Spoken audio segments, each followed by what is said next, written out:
Selanjutnya nih Pak, kan Bank Syariah ini sudah lama ya ada di Indonesia. Betul. Nah, mengapa baru sekarang terrealisasikannya merger Bank Syariah ini menjadi satu? Oke.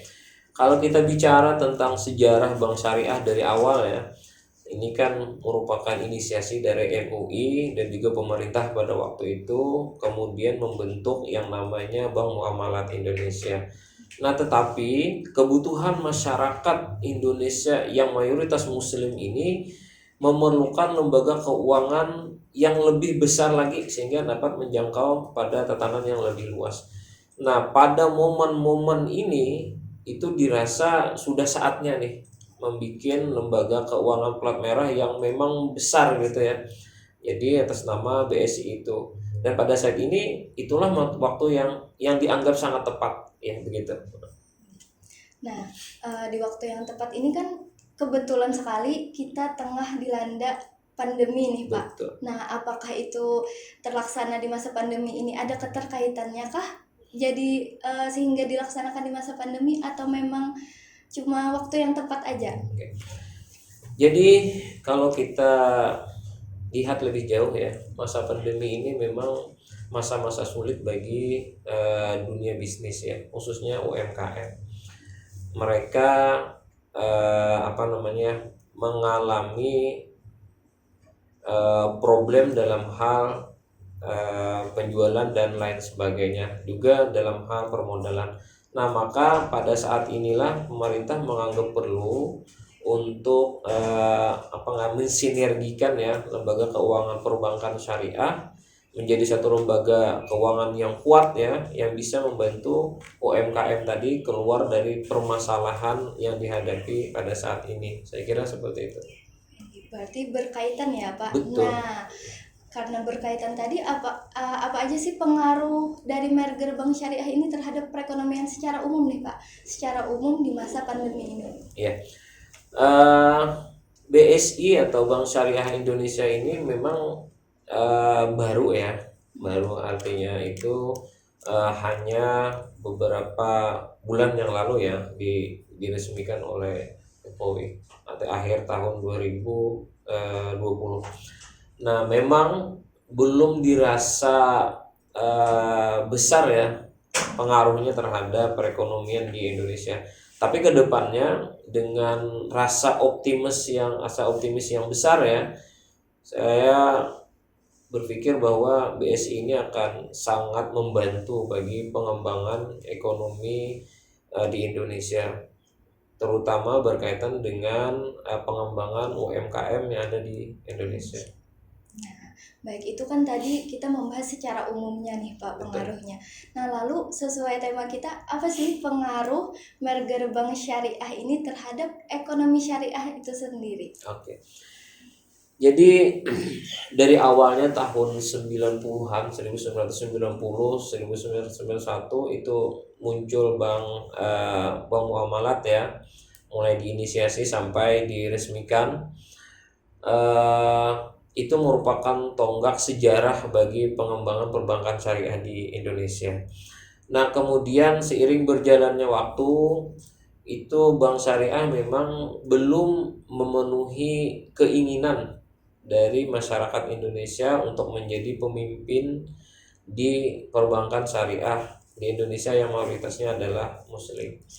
Nah, berdasarkan itu maka upaya-upaya terus diusahakan oleh pemerintah agar supaya pengembangan lembaga keuangan syariah ini memenuhi persyaratan.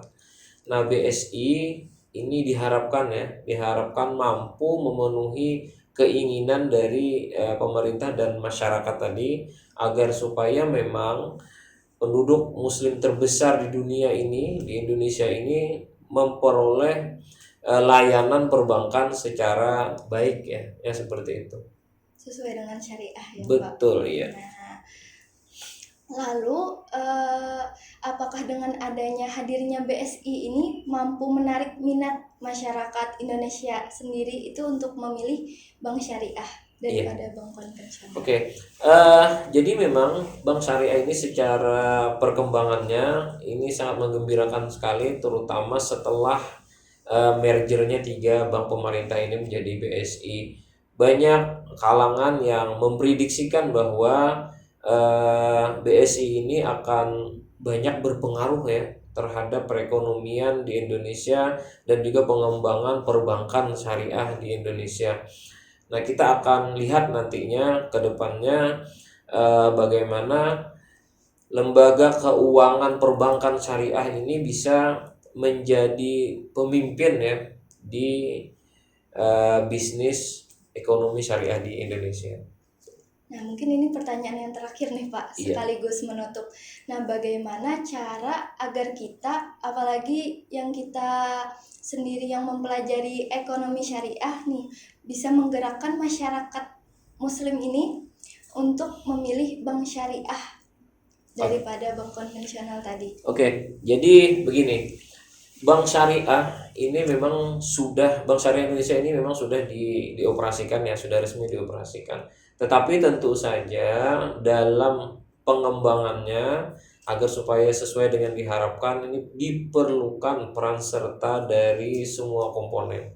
Di antaranya adalah masyarakat, pemerintah, ulama, dan juga para pengusaha tentunya ya yang akan menjadi bagian dari perbankan syariah itu sendiri.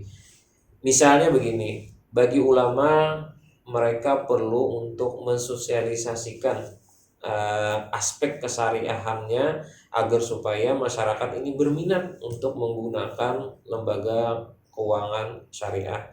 Kemudian para akademisi juga itu bisa membantu mempelajari konsep, kemudian juga mensosialisasikan kepada masyarakat berkaitan dengan konsep-konsep syariah. Kemudian juga bagi pemerintah itu membuat regulasi yang mendukung pengembangan dari lembaga keuangan syariah ini. Dan pengusaha juga lebih banyak berperan atau menggunakan lembaga keuangan syariah ini untuk kegiatan-kegiatan bisnisnya. Nah, sinergi dari beberapa komponen itu saya yakin dan kita semua yakin bahwa perekonomian Indonesia itu akan maju di Indonesia ini. Nah, tidak terasa kita sudah di penghujung nih Pak. Nah, jadi sekian pembahasan kita pada episode kali ini. Sangat banyak yang dapat kita ambil, baik pengetahuan, manfaat, dan informasi-informasi yang tentunya sangat berguna untuk kita di masa sekarang ini. Nah, tidak terasa kita sudah di penghujung pembahasan pada hari ini.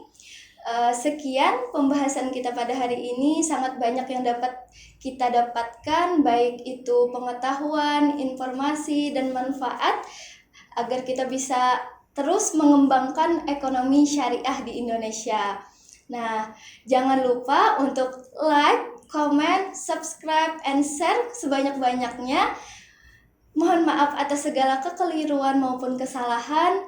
Wassalamualaikum warahmatullahi wabarakatuh. Waalaikumsalam warahmatullahi wabarakatuh.